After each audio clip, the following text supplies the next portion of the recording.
അതായത് ട്രംപിന് ആരോടും ഒരു ആത്മാർത്ഥമായ സുഹൃത്ത് ബന്ധമോ ഒരിക്കലും അടുക്കാൻ പറ്റാത്ത രീതിയിലുള്ള ഒരു ശത്രുതയോ ഉണ്ടാവാൻ ആഗ്രഹിക്കാത്ത ഒരാളാണ്. സ്കോട്ട് ബെസന്റ് പറഞ്ഞ ഒരു കാര്യമുണ്ട്, India and US will eventually unite on issues.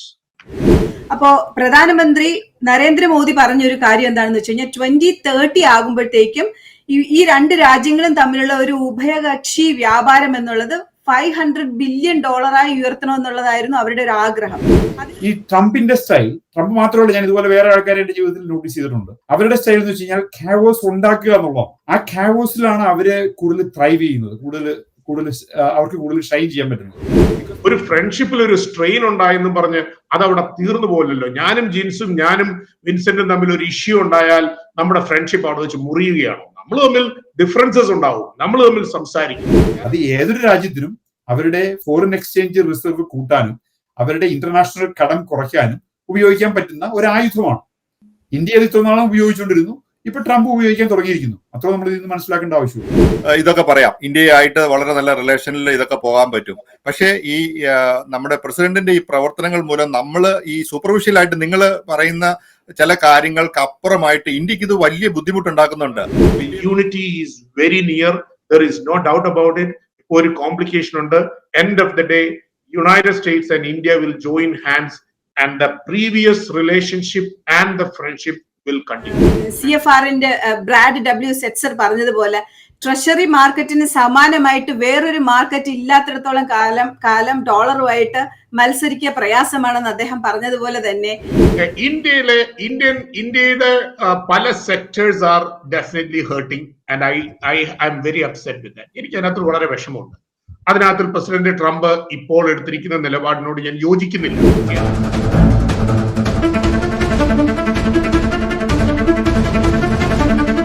നമസ്കാരം, വാക്കി ടോക്കിയുടെ ഇന്നത്തെ എപ്പിസോഡിലേക്ക് സ്വാഗതം. ഇന്നലെ രാത്രി മുതൽ ട്രംപ് ഇന്ത്യക്കെതിരെ ഇമ്പോസ് ചെയ്ത ട്രേഡ് താരിഫ് 50% താരിഫ് നിലവിൽ വന്നു. താരിഫും പിഴത്താരിഫും എല്ലാം കൂടെ കൂട്ടി നിലവിൽ വന്നു. ഇന്ത്യയുമായിട്ട് ഒരു 1.5 പതിറ്റാണ്ടായി നിലനിൽക്കുന്ന അമേരിക്കയുടെ ഒരു സൗഹൃദം അത്തെ പോലും മാനിക്കാത്ത രീതിയിലുള്ള പല പ്രവർത്തനങ്ങളും പ്രസിഡന്റ് ട്രംപിന്റെ ഭാഗത്തുനിന്ന് ഈ അടുത്ത കാലങ്ങളിലായിട്ട് ഉണ്ടാകുന്നുണ്ട്. ഇന്ത്യ അടുത്ത സുഹൃത്താണ്. ആദ്യത്തെ ട്രംപിന്റെ ടേമിൽ അദ്ദേഹത്തിന്റെ ഇലക്ഷൻ ക്യാമ്പയിനിൽ നമ്മുടെ ഇന്ത്യയുടെ പ്രധാനമന്ത്രി നരേന്ദ്രമോദി ഇവിടെ വന്ന് അദ്ദേഹത്തിന് അബ്കി ബാർ ട്രംപ് സർക്കാർ എന്നൊക്കെ പറഞ്ഞ് വലിയ ഒരു ഇതിലൊക്കെ പങ്കെടുക്കുകയൊക്കെ ചെയ്തിരുന്നു. അപ്പോൾ അങ്ങനെ സപ്പോർട്ട് ചെയ്യുകയും ഇന്ത്യയുമായി നല്ല സൗഹൃദം പോകുന്ന സമയത്താണ് ഈ ട്രേഡ് വളരെ ശത്രുതാ മനോഭാവത്തോടു കൂടെ പ്രസിഡന്റ് ട്രംപ് ഈ ഒരു വിഷയത്തെ ട്രേഡ് താരിഫിനെ എടുക്കുന്നുണ്ട്. അപ്പോൾ അതിന് പല കാരണങ്ങളും പറയുന്നുണ്ട്. അപ്പം ട്രംപിന്റെ നോബൽ സമ്മാനത്തിന് ഇന്ത്യ നോമിനേറ്റ് ചെയ്തില്ല, അത് പറഞ്ഞില്ല. ഇന്ത്യ പാകിസ്ഥാൻ യുദ്ധത്തെക്കുറിച്ച് അദ്ദേഹം പറഞ്ഞ ചില സ്റ്റേറ്റ്മെന്റുകളെ ഇന്ത്യ റാറ്റിഫൈ ചെയ്തില്ല. അങ്ങനെ നിരവധി വിഷയങ്ങൾ അതിനെക്കുറിച്ചൊക്കെ പറയുന്നുണ്ട്. പിന്നെ പല കാരണങ്ങളും പല സോഷ്യൽ മീഡിയ ഹാൻഡിലുകളൊക്കെ പലതും പറയുന്നുണ്ട്.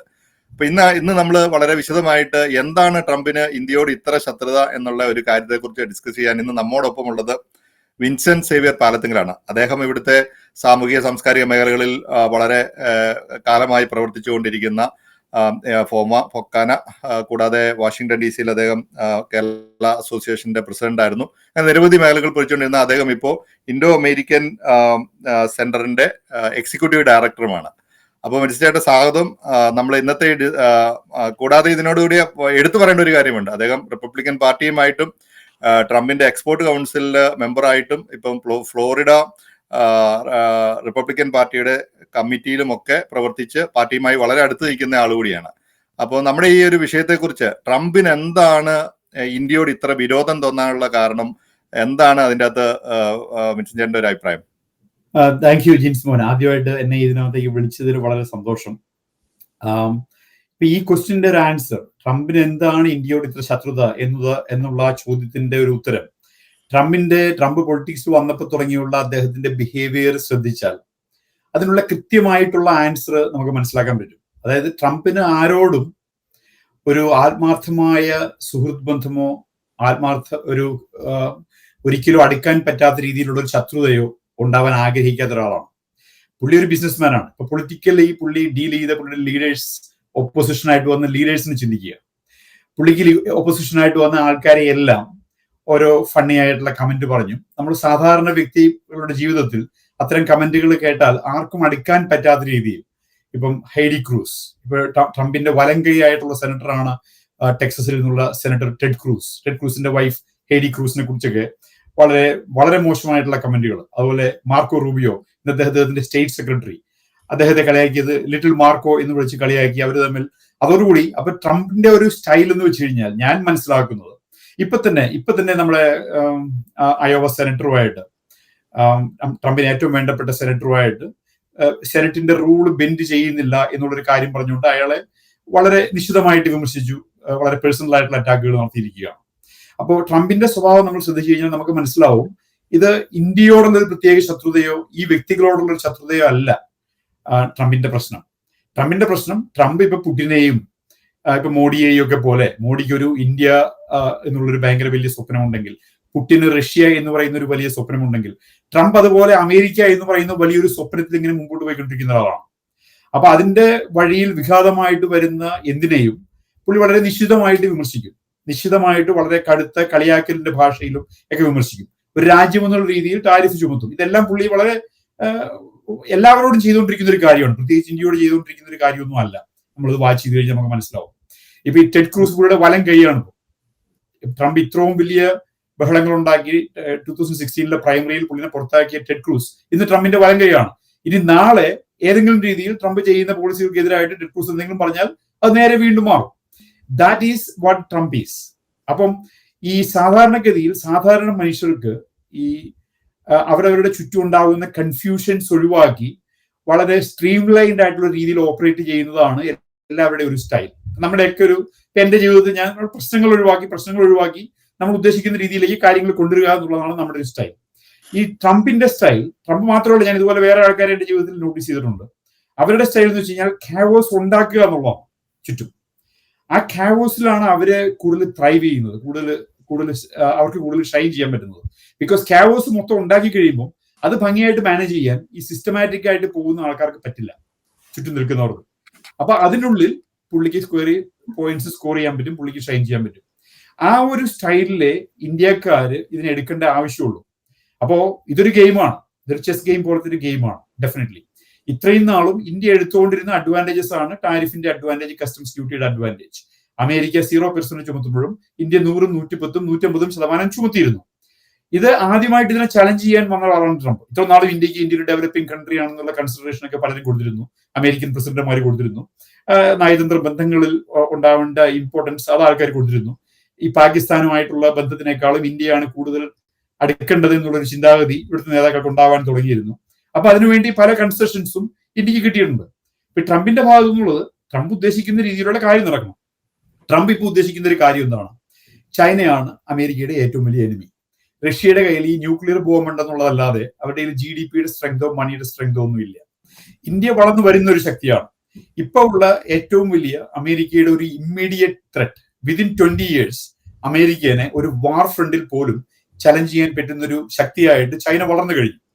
ആൻഡ് ചൈനയ്ക്ക് ജിയോഗ്രഫിക് അംബീഷൻസും ഉള്ളൊരു രാജ്യമാണ്. നമ്മളിപ്പം അമേരിക്കയെ പോലെ തന്നെ ലോകത്തിലെ മുഴുവൻ കാര്യങ്ങളും കൺട്രോൾ ചെയ്യാൻ ആഗ്രഹിക്കുന്ന ഒരു ഫോഴ്സാണ് ചൈന. ഇന്ത്യ അങ്ങനെ അല്ല. അപ്പോൾ ആ ഒരു രീതിയിൽ കൺസിഡർ ചെയ്യുമ്പോൾ ചൈനയെ എങ്ങനെയാണ് ഒതുക്കേണ്ടത്? അടുത്ത 20 വർഷം ഉള്ളിൽ ചൈന അമേരിക്കയ്ക്ക് ഒരു ത്രെട്ടായി മാറാണ്ടിരിക്കാൻ എങ്ങനെ നമുക്ക് ചെയ്യാൻ പറ്റും? അറ്റ് ദ സെയിം ടൈം അമേരിക്കയ്ക്ക് ചൈനയോട് ഒത്തിരി ഡിപ്പെൻഡൻസി ഉണ്ട്. ചൈനയിൽ നിന്ന് മാത്രം കിട്ടുന്ന സാധനങ്ങളാണ്, നിങ്ങൾക്കറിയാം, റെയർ എർത്ത്സും അങ്ങനെ അമേരിക്കയിൽ ഷോർട്ടേജ് ഉള്ള പല സാധനങ്ങളും വളരെ ക്രിട്ടിക്കൽ ആയിട്ടുള്ള എയർപ്ലെയിൻ ഉണ്ടാക്കാനായിട്ടും വാർ എക്യുപ്മെന്റ് ഉണ്ടാക്കാനായിട്ടും എല്ലാം, ഇലക്ട്രിക് കാറുകൾ ഉണ്ടാക്കാനായിട്ടും വളരെ ക്രിട്ടിക്കൽ ആയിട്ടുള്ള റെയർ എർത്ത് എലമെന്റ്സ് എല്ലാം വരുന്നത് ചൈനയിൽ നിന്നാണ്. അപ്പൊ ചൈനയോടൊരു ഡിപ്പെൻഡൻസി ഉണ്ട്. അറ്റ് ദ സെയിം ടൈം ചൈനയാണ് റിയൽ ശത്രു. റഷ്യ അല്ല റിയൽ ശത്രു, ഇന്ത്യ അല്ല റിയൽ ശത്രു. ഈ ചൈനയുടെ കൺട്രോൾ ചെയ്യണമെങ്കിൽ ചൈനയുടെ ഹെജ്മണിയിൽ, ചൈനയുടെ പിടിയിൽ, ഇത്രയും നാളും അമേരിക്കയുടെ പിടിയിൽ വെസ്റ്റേൺ രാജ്യങ്ങൾ കറങ്ങി നിന്നിരുന്നത് പോലെ ചൈനയുടെ പിടിയിൽ റഷ്യയും ഇന്ത്യയും ചെന്ന് പെട്ടാൽ അത് അമേരിക്കയ്ക്ക് ഒരു വലിയ ഭീഷണിയാണ്, വലിയൊരു ത്രെട്ടാണ്. അത് അവോയ്ഡ് ചെയ്യാനാണ് ട്രംപ് ശ്രമിക്കുന്നത്. അപ്പോ അത് അവോയ്ഡ് ചെയ്യാൻ ശ്രമിക്കുമ്പോൾ എല്ലാവരും അവരവരുടെ കംഫർട്ട് സോൺസിൽ ഇരിക്കുന്നു. ആ കംഫർട്ട് സോണിൽ ഇരുന്നുകൊണ്ട് ഡീൽ ചെയ്യുമ്പോൾ ഇന്ത്യനെ സംബന്ധിച്ച് ഇന്ത്യ ഈ ഓയിൽ മേടിക്കാൻ തുടങ്ങി, റഷ്യയിൽ നിന്ന് മേടിക്കാൻ തുടങ്ങി, അത് പ്രോസസ് ചെയ്യാൻ തുടങ്ങി, അത് വിൽക്കാൻ തുടങ്ങി, അതിൽ നിന്ന് ലാഭം ഉണ്ടാക്കാൻ തുടങ്ങി. ഇന്ത്യ ഈ ഓയിൽ മേടിച്ചതിന്റെ ലാഭമൊന്നും ജനങ്ങൾക്ക് കിട്ടിയിട്ടില്ല, അത് നമുക്കറിയാം. ഇന്ത്യ ഈ ഓയിൽ മേടിച്ച് വിൽക്കുന്നതിന്റെ ലാഭം കിട്ടുന്നത് ഫോറിൻ എക്സ്ചേഞ്ച് റിസർവ്സിൽ ഇന്ത്യയുടെ ഒരു രാജ്യം എന്നുള്ള രീതിയിൽ ഇന്ത്യയുടെ ഫോറിൻ എക്സ്ചേഞ്ച് റിസർവ് കൂടുന്നു. അത് ഇന്ത്യയുടെ ജനങ്ങളൊന്നും ഇതിന്റെ ലക്ഷറി അനുഭവിക്കുന്നില്ല. നമുക്കത് തെറ്റായൊരു ധാരണയാണ് ഇന്ത്യയുടെ ജനങ്ങൾക്ക് ഇതുകൊണ്ട് എന്തോ പ്രശ്നം ഉണ്ടാവുന്നുള്ളത്. ഇന്ത്യയുടെ ജനങ്ങൾക്കൊന്നും പ്രശ്നമില്ല. ഇപ്പോൾ ഓയിൽ ഇന്ത്യ റഷ്യയിൽ നിന്ന് മാറ്റി അമേരിക്കയിൽ നിന്ന് മേടിക്കാൻ തുടങ്ങിയാൽ ഇന്ത്യയുടെ ജനങ്ങൾക്ക് അതുകൊണ്ട് പ്രശ്നം ഉണ്ടാവാൻ പോകുന്നില്ല. നമ്മുടെ സാധനത്തിന്റെ വില കൂടുന്നു, അപ്പൊ ഫോറിൻ എക്സ്ചേഞ്ച് റിസർവിലേക്ക് വരുന്ന മണിയുടെ എമൗണ്ട് കുറയുന്നു. ഇതാണ് സംഭവിക്കാൻ പോകുന്നത്. അപ്പോ നമ്മൾ മനസ്സിലാക്കേണ്ട ഒരു കാര്യം, ഇത് ആദ്യമായിട്ട് ഇന്ത്യനെ ഇക്കാര്യത്തിൽ ഒരാൾ ചലഞ്ച് ചെയ്യുവാണ് ഒരു ഈക്വൽ ഫൂട്ടിങ്ങിൽ നിന്നുകൊണ്ട്. നിങ്ങൾ ഞങ്ങളെ ഡിപ്പെൻഡ് ചെയ്ത് ജീവിക്കുന്ന ഒരു ചെറിയ രാജ്യമൊന്നുമല്ല, നിങ്ങൾ ഒരു മേജർ ശക്തിയാണ്, അപ്പൊ നിങ്ങൾ ഞങ്ങളുടെ കൂടെ നിൽക്കണം. അതിപ്പോ ട്രംപ് ഓപ്പൺ ആയിട്ട് പറയുന്നില്ലെങ്കിലും ട്രംപിന്റെ ഡെഫിനിഷൻ ഇസ്രായേൽ നിൽക്കുന്നത് പോലെ നിൽക്കുക എന്നുള്ളതാണ്. ഇപ്പൊ ഇസ്രായേലും അമേരിക്കയും തമ്മിൽ ഒരിക്കലും ഒരു ടാരിഫ് വാർ ഇല്ലല്ലോ. നമ്മൾ നോക്കിക്കഴിഞ്ഞാൽ എപ്പോഴും ഇസ്രായേല് അമേരിക്കയും ഒരു രാജ്യം പോലെയാണ് ഓപ്പറേറ്റ് ചെയ്യുന്നത്. ഇവിടെ എന്തുണ്ടാക്കിയാലും അത് അവർക്ക് അനുഭവിക്കാം, അവിടെ എന്തുണ്ടായാലും അത് ഇവർക്കും അനുഭവിക്കാം. അതിന് പ്രത്യേകിച്ച് ടാക്സോ ടാരിഫോ ഒന്നുമില്ല. അതുപോലെ ഒരു രാജ്യമായിട്ട് ഇന്ത്യയും ഒരു പരിധിവരെ റഷ്യയും മാറിയാൽ then Trump can play his game against China. That is the chess game that he is trying to play. അപ്പൊ ഇന്ത്യ ഇതിനെ ഇമോഷണൽ ആയിട്ട് ഇന്ത്യയോട് മാത്രമുള്ള ശത്രുത എന്നൊന്നും എടുക്കേണ്ട ആവശ്യമില്ല. ട്രംപ് ആരോടാണെങ്കിലും, ഇപ്പൊ ട്രംപ് അഡ്മിനിസ്ട്രേഷനിൽ ജോലി ചെയ്യാനൊക്കെ ഞങ്ങളൊക്കെ ട്രൈ ചെയ്യുമ്പോൾ നമ്മളോടൊക്കെ ആദ്യം വന്നിട്ടുള്ള ക്വസ്റ്റ്യൻ ആണിത്, എന്തുകൊണ്ട് ഇതിനകത്തൊരു പാഷൻ തോന്നാത്തത്? ഇപ്പൊ എന്നെ സംബന്ധിച്ച് ഞാനിപ്പോ എത്ര ചെറിയ ആളാണെങ്കിലും, നമ്മളൊരു വെറും മലയാളി സാധാരണ NRI ഒക്കെ ആണെങ്കിലും, നമ്മളോട് ഒരാൾ കയറി നമ്മൾ ശരിക്കും ആത്മാർത്ഥമായിട്ട് വിശ്വസിച്ച് ചെയ്യുന്ന ഒരു കാര്യം തെറ്റാണെന്ന് അവിടെ മുഖത്ത് നോക്കി നമ്മൾ കളിയാക്കി പറഞ്ഞു കഴിഞ്ഞാൽ നമ്മൾ ചലഞ്ച് ചെയ്യും. അത് അമേരിക്കൻ പ്രസിഡന്റ് ആണെങ്കിൽ പോലും. അപ്പോ ഈ ട്രംപിന്റെ കൂടെ വർക്ക് ചെയ്യാൻ തന്നെ ആൾക്കാർക്ക് അതുകൊണ്ട് പേടിയാണ്. അപ്പൊ ട്രംപിനെ സംബന്ധിച്ച് ട്രംപിന്റെ ആ ഒരു അമേരിക്ക എന്ന ഒരു മഹാസ്വപ്നം, അമേരിക്കയുടെ ഗോൾഡൻ ഇയർ, അത് നടപ്പാക്കാനായിട്ട് ഇപ്പൊ വിഘാതമായിട്ട് നിൽക്കുന്ന ശക്തികളെ, പ്രശ്നങ്ങളെ ഇല്ലാണ്ടാക്കുക. ഇതാണ് ട്രംപിന്റെ ഗോൾ. അത് ഇന്ത്യയോട് ഒരു ഇമോഷണൽ ആയിട്ടുള്ള ഒരു വൈരാഗ്യമല്ല. ഇന്ത്യയുടെ ഈ ടാരിഫ് റെജീം ട്രംപ് മനസ്സിലാക്കുന്നത് തന്നെ ഈ ടേമിലാണെന്നാണ് ഞാൻ മനസ്സിലാക്കുന്നത്. അതായത് ഇന്ത്യയാണ് ഏറ്റവും കൂടുതൽ ടാരിഫ് ചുമത്തുന്ന ഒരു രാജ്യമെന്ന് ട്രംപ് വളരെ ഓപ്പൺ ആയിട്ട് പറയാൻ തുടങ്ങിയത് ഈ ടൈമിലാണ്. ഇപ്പൊ കഴിഞ്ഞ ടൈമിൽ പുള്ളി ഇംപീച്ച്മെന്റും എല്ലായിട്ട് വളരെ തിരക്കായിരുന്നു. ഇപ്പോഴാണ് ട്രംപിന് മനസ്സിലാവുന്നത് ഇന്ത്യയാണ് ലോകത്തിലെ ഏറ്റവും കൂടുതൽ ടാരിഫ് ചുമത്തുന്ന ഒരു ഭരണകൂടം. അത് ആക്ച്വലി സത്യമാണ്. നെഹ്റുവിന്റെ കാലത്ത് 200-300% ആയിരുന്നത് ഇപ്പൊ 100%, 110%, 120% ആയിട്ട് നിൽക്കുവാണ്. ഇന്ത്യയാണ് ഏറ്റവും കൂടുതൽ ടാരിഫ് ചുമത്തുന്ന ഒരു രാജ്യം. അത് ഒരു ഫാക്റ്റാണ്. അത് നമ്മുടെ കർഷകർക്ക് വേണ്ടിയിട്ടോ ഇന്ത്യയുടെ ആഭ്യന്തര പ്രശ്നങ്ങൾ ഡീൽ ചെയ്യാൻ വേണ്ടിയിട്ടോ ഇന്ത്യ ഇത് ചെയ്തിട്ടുണ്ടാവാം. ഞാൻ അതിനെ കുറ്റം പറയുമൊന്നുമല്ല. പക്ഷേ ഈ ടാരിഫ് എന്ന് പറയുന്നത് ആൾക്കാർ മനസ്സിലാക്കുക, അത് ഏതൊരു രാജ്യത്തിനും അവരുടെ ഫോറിൻ എക്സ്ചേഞ്ച് റിസർവ് കൂട്ടാനും അവരുടെ ഇന്റർനാഷണൽ കടം കുറയ്ക്കാനും ഉപയോഗിക്കാൻ പറ്റുന്ന ഒരു ആയുധമാണ്. ഇന്ത്യ അത് ഇത്ര നാളും ഉപയോഗിച്ചുകൊണ്ടിരുന്നു. ഇപ്പൊ ട്രംപ് ഉപയോഗിക്കാൻ തുടങ്ങിയിരിക്കുന്നു. അത്ര നമ്മൾ ഇതിന് മനസ്സിലാക്കേണ്ട ആവശ്യമുള്ളൂ. ഇതൊക്കെ പറയുമ്പോഴും ട്രംപിന്റെ ഈ ഒരു പോളിസി ആയിട്ട് ട്രംപ് സെക്കൻഡ് ടൈം വന്നതിന് ശേഷം ശരിക്കും പറഞ്ഞാൽ ആദ്യം താരിഫ് ഒരു ട്രേഡ് വാർ തുടങ്ങിയത് ചൈനയായിട്ടായിരുന്നു. പക്ഷേ ഇപ്പോൾ അത് വന്ന് നിൽക്കുന്നത് ഇപ്പൊ ചൈനയെ എത്രമാത്രം പ്ലീസ് ചെയ്യാവോ ആ രീതിയിലുള്ള പ്രഖ്യാപനങ്ങൾ പ്രസിഡന്റ് നടത്തുന്നു. ഇപ്പൊ പ്രസിഡന്റ് ട്രംപ് എടുക്കുന്ന എല്ലാ പ്രവർത്തനങ്ങളും ശരിക്കും ഇന്ത്യനെ നല്ല ബുദ്ധിമുട്ടിലാക്കുന്ന രീതിയിലുള്ള പ്രവർത്തനങ്ങളാണ്. ഇപ്പൊ എന്നാ പറഞ്ഞു, കാരണം നമ്മുടെ ഇന്ത്യയുടെ ഡെഡ് എക്കോണമിയാന്ന് പറഞ്ഞു. ചൈന ആണെങ്കിൽ അമേരിക്കക്ക് നല്ല റവന്യൂ കൊണ്ടുവരുന്നുണ്ടെന്ന് പറയുന്നു. 55 മില്യൺ ആൾക്കാരുടെ വിസ റിവ്യൂ ചെയ്യാനായിട്ട് 55 മില്യൺ ആൾക്കാരുടെ വിസ റിവ്യൂ ചെയ്യാൻ പോകണം. അത് ഇന്ത്യയെ നല്ല രീതിയിൽ ബാധിക്കുന്ന ഒരു ഇവാലുവേഷൻ ആയിരിക്കും, കാരണം ആ വിസയുടെ കാര്യത്തിൽ. അപ്പം ഇങ്ങനെ തുടങ്ങി കഴിഞ്ഞിട്ട് ഇപ്പം 6 ലക്ഷം ചൈന സ്റ്റുഡന്റ് വിസ അലൗ ചെയ്യുമെന്ന് ഇന്നലെ പറഞ്ഞു. അങ്ങനെ പറയുന്ന പ്രഖ്യാപനങ്ങളും പ്രവർത്തികളിലും എല്ലാം ശരിക്കും ഒരു ഇന്ത്യ വിരുദ്ധത നിലവിൽ നിൽക്കുന്നുണ്ട്. അതൊരു നെഗോഷിയേഷൻ ടാക്ടിക്സിന്റെ ഭാഗമായിട്ടോ അല്ലെങ്കിൽ നമ്മൾ ഈ പറയുന്ന ഇപ്പം ചൈനയിൽ നിന്ന് റഷ്യയിൽ നിന്ന് ക്രൂഡ് ഓയിൽ വാങ്ങി ഇന്ത്യ പുറത്ത് വിൽക്കുന്നു എന്ന് അതിനൊന്നും നമുക്ക് ആ രീതിയിൽ വിശ്വാസം എടുക്കാൻ പറ്റില്ല. കാരണം ചൈന സെയിം റഷ്യയിൽ നിന്ന് ക്രൂഡ് ഓയിൽ വാങ്ങുന്നുണ്ട്, മറ്റുള്ള യൂറോപ്യൻ രാജ്യങ്ങൾ വാങ്ങുന്നുണ്ട്. അപ്പൊ അത് മാത്രം ഇന്ത്യനെ ഒരു ഇതായിട്ട് പറയും. ഈ പറയുന്ന കാര്യങ്ങൾക്ക് അപ്പുറമായിട്ട് എന്തൊക്കെയോ വിഷയങ്ങൾ ഇതിന്റെ അകത്തുണ്ട്. അത് എന്താണെന്നുള്ളതാണ് ഷാജന് പറയാനുള്ളത്. പ്രസിഡന്റ് ട്രംപിന്റെ സ്റ്റേറ്റ്മെന്റുകളിൽ നിങ്ങൾ അതിന്റെ വരികൾക്കിടയിൽ വായിച്ചിട്ട് അതിനകത്തുള്ള ഒരു ഇന്ത്യ വിരുദ്ധത എന്ന് പറഞ്ഞുള്ള കാര്യം കാണണ്ട. അതൊക്കെ ഇപ്പം ഇന്ത്യ ഗവൺമെന്റിന്റെ അല്ലെന്നുണ്ടെങ്കിൽ ഇന്ത്യയുടെ അഡ്മിനിസ്ട്രേഷന്റെ ലീഡർഷിപ്പിലുള്ളവർക്ക് പോലും അങ്ങനെ ഒരു ചിന്ത കാണത്തില്ല. അതൊക്കെ വെറുതെ തേർഡ് റേറ്റ് സൈബർ പിള്ളേര് ഇന്ത്യ വിരുദ്ധത എന്നൊക്കെ പറയും. എനിക്ക് അതിനകത്തിൽ അങ്ങനെ ഒരു ഇന്ത്യ വിരുദ്ധത ഇതുവരെയും ഈ നിമിഷം വരെയും എനിക്ക് ഫീൽ ചെയ്തിട്ടില്ല. ഇന്ന് ട്രഷറി സെക്രട്ടറി സ്കോട്ട് ബെസന്റിന്റെ ഒരു സ്റ്റേറ്റ്മെന്റ് വന്നിരുന്നു. നിങ്ങളത് ശ്രദ്ധിച്ചോ? അതിന് എനിക്ക് അറിഞ്ഞുകൂടാ. സ്കോട്ട് ബെസന്റ് പറഞ്ഞ ഒരു കാര്യമുണ്ട്, India and US will eventually unite on issues. എന്നിട്ട് പുള്ളി പറഞ്ഞേക്കാണ് there is some complication. ഇപ്പൊ ഞങ്ങളുടെ ഇടയിൽ ചില കോംപ്ലിക്കേഷൻസ് ഉണ്ട്. പക്ഷേ കുറെ കാര്യങ്ങൾ കൂടി അദ്ദേഹം പറഞ്ഞിട്ടുണ്ട്. കാരണം ഞാൻ പറയട്ടെ, ഞാൻ പുള്ളിയുടെ പ്രൈമറി സ്റ്റേറ്റ്മെന്റ് അതാണ്. പുള്ളി പറഞ്ഞത് പിന്നെ there are certain complications, പക്ഷേ ഇവൻച്വലി we will unite എന്ന് പറഞ്ഞാൽ എന്താണ്? there is negotiation is still going on. അല്ലെ, ഇപ്പം ഓഗസ്റ്റ് 25 മറ്റോ ഒരു ഇവിടുന്ന് കൊമേഴ്സ് ഡിപ്പാർട്ട്മെന്റിൽ നിന്നും എല്ലാമായിട്ട് ഒരു ടീം പോകാനിരുന്നത് പ്രസിഡന്റ് ട്രംപ് ഈ 25% അഡീഷണൽ ടാരിഫ് റഷ്യയിൽ നിന്ന് ഓയിൽ വാങ്ങുന്നതുമായിട്ട് ബന്ധപ്പെട്ടുള്ള ഒരു പണിഷ്മെന്റ് എന്നുള്ള നിലയിൽ ഡിക്ലെയർ ചെയ്തപ്പോൾ ഇന്ത്യ അത് സ്റ്റോപ്പ് ചെയ്തു. അപ്പൊ അതുകൊണ്ട് ഇപ്പൊ അതിന്റെ കാര്യത്തിൽ അത് അനിശ്ചിതത്വത്തിലാണ്. ആ നെഗോസിയേഷൻ നടക്കുന്നുണ്ടോ ഇല്ലയോ? ഞാൻ ഇന്നലെ പറഞ്ഞതുപോലെ ഈ നെഗോസിയേഷൻ ഇപ്പോഴും നടക്കുന്നുണ്ട് എന്നുള്ളതിന്റെ പ്രൂഫാണ് 2 ആഴ്ച മുമ്പ് പുതിയൊരു ലോബിയിങ് ഫേമിനെ ഹയർ ചെയ്തു എന്നുള്ളത്. ഇത് ഇന്ത്യയിൽ ഇരിക്കുന്ന സാധാരണക്കാരായിട്ടുള്ള നമ്മുടെ സൈബർ ലോകത്ത് വന്നേച്ച് ട്രംപിനെയും അമേരിക്കയും, എന്തിന് ട്രംപിനെയും അമേരിക്കയും കഴിഞ്ഞിട്ട് ഇപ്പൊ അമേരിക്കയിൽ ജീവിക്കുന്ന ഇന്ത്യക്കാരെ പോലും കേട്ടാൽ അറയ്ക്കുന്ന പച്ചത്തെറി വിളിച്ചുകൊണ്ടിരിക്കുകയാണ് നാട്ടിലുള്ള ഇന്ത്യയിലെ നമ്മുടെ സഹോദരങ്ങള്. നമ്മൾ ഇതിനകത്തിൽ എന്ത് തെറ്റ് ചെയ്തു? നമ്മള് ഈ രാജ്യത്ത് ജീവിക്കുമ്പോൾ നമ്മൾക്ക് ഇവിടുത്തെ സ്വാതന്ത്ര്യം അനുവദിച്ചു നൽകുന്ന രാഷ്ട്രീയം തിരഞ്ഞെടുക്കുവാനായിട്ടുള്ള നമ്മുടെ സ്വാതന്ത്ര്യത്തിൽ നമ്മൾ തിരഞ്ഞെടുത്ത ഒരു രാഷ്ട്രീയവും നമ്മുടെ പോളിസിയിലും നമ്മൾ സംസാരിക്കുന്നു. ആ പോളിസിയെ നമ്മൾ അനുകൂലിക്കുന്നു. ഇന്ത്യയുടെ രാഷ്ട്രീയത്തിൽ ആയിരിക്കുന്നവര്, അവിടെയുള്ളവര് അവിടുത്തെ വിഭിന്നമായ രാഷ്ട്രീയ ചേരികളിൽ ചേർന്ന് പോകുന്നു. അപ്പൊ ഞാൻ പറഞ്ഞത്, ആ നിലയിലേക്ക് കാര്യങ്ങൾ പോയിരിക്കുന്നത് വെറുതെ ഈ സൈബർ ലോകത്തുള്ള കുറച്ച് ആളുകളും പിന്നെ ഒരു ക്ലാസ്സും ഇല്ലാത്ത കുറച്ച് മാധ്യമങ്ങളും മാത്രമാണ്. അഡ്മിനിസ്ട്രേഷൻ ലെവലിൽ ഞാൻ വീണ്ടും പറയുകയാണ്, അഡ്മിനിസ്ട്രേഷൻ ലെവലിൽ ഇന്ന് വരെ ഇപ്പൊ പ്രസിഡന്റ് ട്രംപ് ഓരോന്നൊക്കെ പറയുന്നുണ്ട്, തിരിച്ച് പ്രൈം മിനിസ്റ്റർ മോഡി അതിന് മറുപടി പറയുന്നുണ്ട്. അതുപോലും ഒരു അതിര് വിട്ട് ഇതുവരെ ഒരു സംസാരങ്ങൾ നടന്നിട്ടില്ല.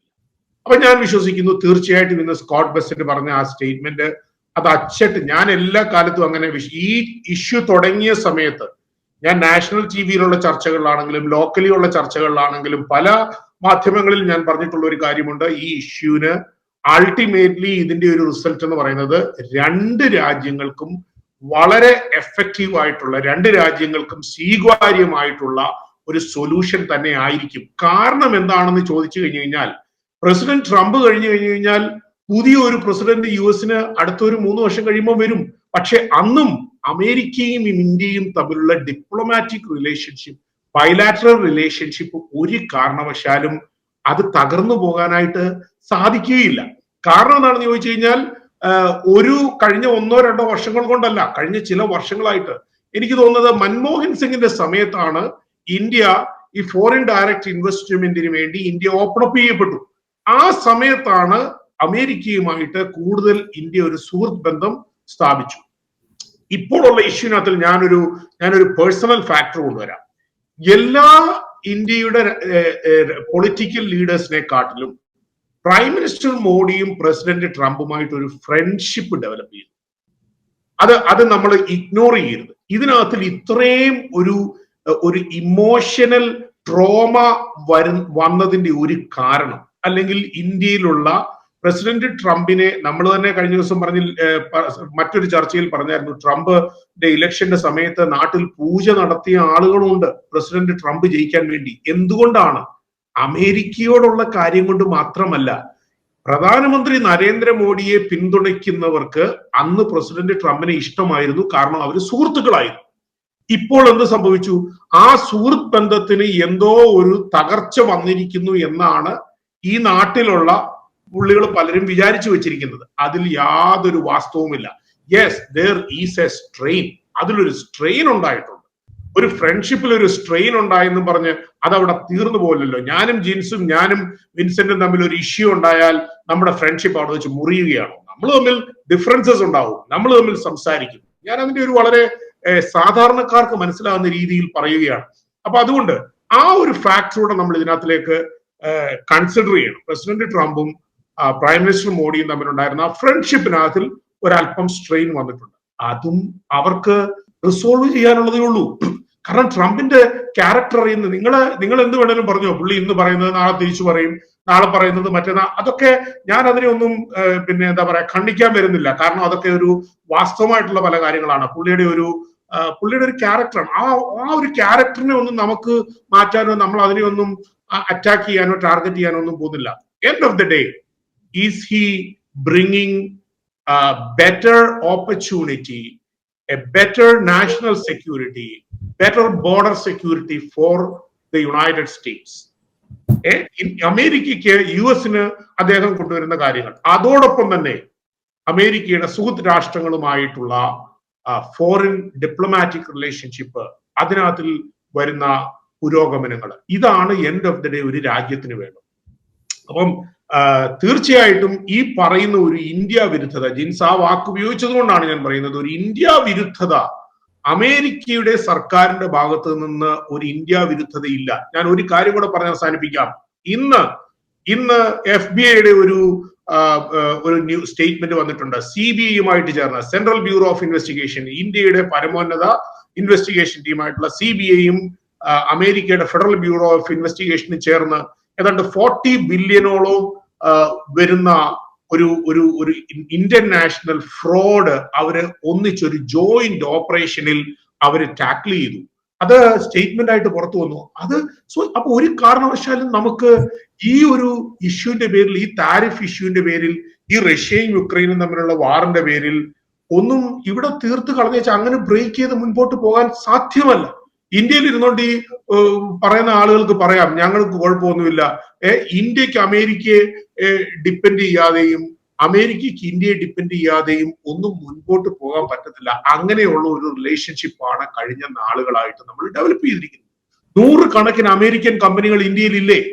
100 കണക്കിന് അമേരിക്കൻ കമ്പനികൾ ഇന്ത്യയിൽ വർക്ക് ചെയ്യുന്നില്ലേ? അവർക്ക് എത്രയോ ബില്യൺസ് ഓഫ് ഡോളേഴ്സിന്റെ അസറ്റ്സ് അവിടെ ഉണ്ട്. അപ്പൊ അങ്ങനെ ഒരു സ്ഥിതിയിലേക്ക് വല്ലതും പോകുവാൻ രണ്ട് രാജ്യങ്ങളുടെ അഡ്മിനിസ്ട്രേഷനും സമ്മതിക്കുകയില്ല.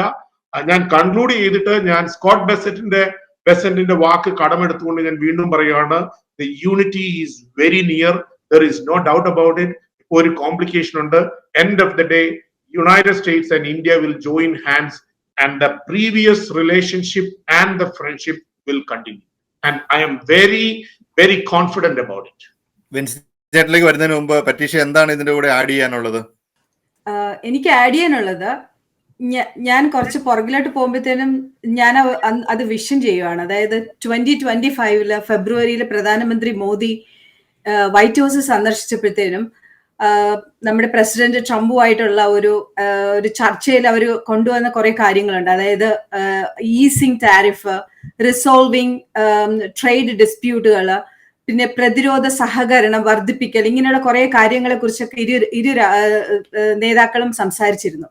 അപ്പോ നമ്മുടെ പ്രസിഡന്റ് ട്രംപ് പറഞ്ഞൊരു കാര്യം ഉണ്ടായിരുന്നു, ഇന്ത്യയിലേക്ക് കൂടുതൽ എണ്ണ, വാതകം, പ്രതിരോധ ഉപകരണങ്ങൾ എന്നിവ കയറ്റുമതി ചെയ്യണം എന്നതിനെ കുറിച്ചും, അങ്ങനെ ചെയ്തുകൊണ്ട് US-ന്റെ ഒരു വ്യാപാര കമ്മി കുറയ്ക്കുന്നതിനെ കുറിച്ചൊക്കെ ഊന്നൽ നൽകിക്കൊണ്ടാണ് പ്രസിഡന്റ് ട്രംപ് അന്ന് സംസാരിച്ചത്. അപ്പോ പ്രധാനമന്ത്രി നരേന്ദ്രമോദി പറഞ്ഞൊരു കാര്യം എന്താണെന്ന് വെച്ച് കഴിഞ്ഞാൽ 2030 ആകുമ്പോഴത്തേക്കും ഈ രണ്ട് രാജ്യങ്ങളും തമ്മിലുള്ള ഒരു ഉഭയകക്ഷി വ്യാപാരം എന്നുള്ളത് $500 ബില്യൺ ഉയർത്തണമെന്നുള്ളതായിരുന്നു അവരുടെ ഒരു ആഗ്രഹം. അതിനൊരു മിഷൻ 500 എന്നുള്ള ഒരു പേരും അതിന് നൽകിയിട്ടുണ്ടായിരുന്നു. ഞാൻ ഈ പറഞ്ഞ ഇത്രയും കാര്യങ്ങൾ എന്ന് പറയുന്നത് ഈ മിഷൻ 500ന്റെ ഒരു പോർഷൻ മാത്രമാണ്. ഇതിന്റെ ഒരു ഭാഗമായിരുന്നു F-35 ജെറ്റ് പോലെയുള്ള അഡ്വാൻസ് മിലിറ്ററി സിസ്റ്റത്തിന്റെയൊക്കെ വിൽപ്പന, പിന്നെ എന്താ പറയാ ഡിഫൻസ് പാർട്ട്ണർഷിപ്പ്, ഒരു 10 വർഷത്തേക്കുള്ള പ്ലാൻ, ഇതൊക്കെയാണ്. ചിലപ്പോൾ ഈ ഡിഫൻസിന്റെ ഇതും പിന്നെ ഈ പറഞ്ഞതുപോലെ ഇപ്പൊ ഷാജൻ പറഞ്ഞതുപോലെയുള്ള ഇങ്ങനെയുള്ള കുറെ കാര്യങ്ങളൊക്കെ ഇതോട് ബന്ധപ്പെട്ടിട്ടുള്ള കാര്യങ്ങളായിരിക്കാം ഇപ്പൊ ഈ നടന്നുകൊണ്ട് വരുന്നത്. ഈ പറഞ്ഞതുപോലെ ഇന്ത്യയെ മാറ്റി നിർത്തിക്കൊണ്ട് ഡെവലപ്പിംഗ് കൺട്രി ആയിക്കൊണ്ടിരിക്കുന്ന ഇന്ത്യയെ മാറ്റി നിർത്തിക്കൊണ്ട് അമേരിക്കയെ മാറ്റി നിർത്തിക്കൊണ്ട് ഇന്ത്യക്ക് ഒരു ഡെവലപ്മെന്റ് എന്നത് അസാധ്യമെന്നാണ് എനിക്ക് തോന്നുന്നത്. പിന്നെ നമ്മൾ കുറെ കൂടെ പുറകിലേക്ക് പോവുകയാണെങ്കിൽ 1944 രണ്ടാം ലോകമഹായുദ്ധത്തിന് ശേഷം വളരെ സ്ട്രോങ് ആയിരുന്നത്, കറൻസി ട്രേഡായിട്ട് ഉപയോഗിച്ചുകൊണ്ടിരുന്ന ബ്രിട്ടന്റെ പൗണ്ടിനെ മറികടന്നുകൊണ്ട് അമേരിക്കൻ ഡോളറിന്റെ ഒരു വരവുണ്ടായിരുന്നു. അവിടെ നിന്ന് അമേരിക്കൻ ഡോളറിന് ഒരു പ്രശ്നം ഉണ്ടായപ്പോഴത്തേനും കുറെ നാളുകൾക്ക് ഇങ്ങോട്ട് അമേരിക്കൻ ഡോളറിന് പ്രശ്നം വന്നു എന്ന് കണ്ടു കഴിഞ്ഞപ്പോഴത്തേനുമാണ് പിന്നെ സൗദി, കുവൈറ്റ്, മിഡിൽ ഈസ്റ്റിലേക്കുള്ള ഒരു നോട്ടം പോകുന്നത്.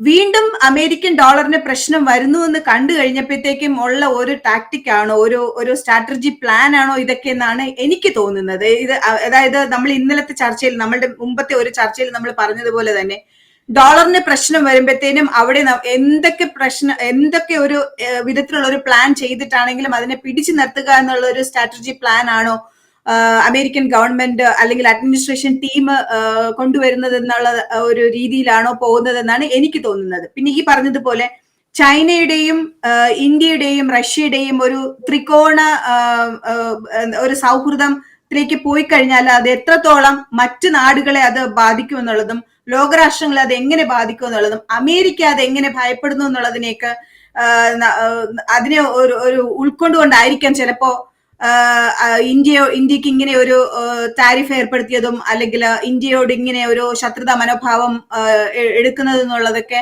അതുകൊണ്ടൊക്കെ ആയിരിക്കാം. പക്ഷെ എന്തൊക്കെ പറഞ്ഞാലും അമേരിക്കയുടെ ഈ എന്താ പറയാ ട്രഷറിയോട് കിടപിടിക്കുന്ന രീതിയിലുള്ള ഒരു വെല്ലുവിളിക്കാനോ വേറൊരു രാജ്യത്തിന് കഴിയുമോ എന്ന് എനിക്ക് തോന്നുന്നില്ല. കാരണം അതിനുള്ള ഏറ്റവും വലിയ ഉദാഹരണം എന്ന് പറയുന്നത് അമേരിക്കയുടെ സ്ഥിരതയുള്ള ഒരു പിന്നെ ഒരു ആധിപത്യം തന്നെയാണ്. അവരുടെ ഒരു എക്കണോമിയുടെ ഒരു സ്ഥിരതയും അല്ലെങ്കിൽ ആ സമ്പദ് വ്യവസ്ഥയുടെ വലിപ്പവും ജിയോ പൊളിറ്റിക്കൽ ആയിട്ടുള്ള അവരുടെ ഒരു ഹെൽത്ത്, പിന്നെ ഇങ്ങനെയുള്ള ഒരു കുറെ കാര്യങ്ങളൊക്കെയാണ് അമേരിക്ക അത്രയും സ്ട്രോങ് ആക്കുന്നത്. ഏകദേശം നമുക്ക് എല്ലാവർക്കും അറിയുന്ന പോലെ തന്നെ $20.5 ട്രില്യൺ ആ ഒരു കടം അത് തന്നെയാണ് ഏറ്റവും വലിയ ഇതായിട്ട് നിൽക്കുന്നത്. ഇപ്പൊ നമ്മളുടെ ഈ CFRന്റെ ബ്രാഡ് W സെറ്റ്സർ പറഞ്ഞതുപോലെ ട്രഷറി മാർക്കറ്റിന് സമാനമായിട്ട് വേറൊരു മാർക്കറ്റ് ഇല്ലാത്തിടത്തോളം കാലം ഡോളറുമായിട്ട് മത്സരിക്കുക പ്രയാസമാണെന്ന് അദ്ദേഹം പറഞ്ഞതുപോലെ തന്നെ ഈ ഒരു മത്സരത്തിന് ഏത് രാജ്യമാണ് തയ്യാറെടുക്കുക എന്നുള്ളത് നമ്മൾ നോക്കുമ്പോഴത്തേനും ചൈനയാണോ അത് മുന്നോട്ട് വരുന്നത്, ഇന്ത്യയാണോ മുന്നോട്ട് വരുന്നത്, അത് അവർക്ക് എത്രത്തോളം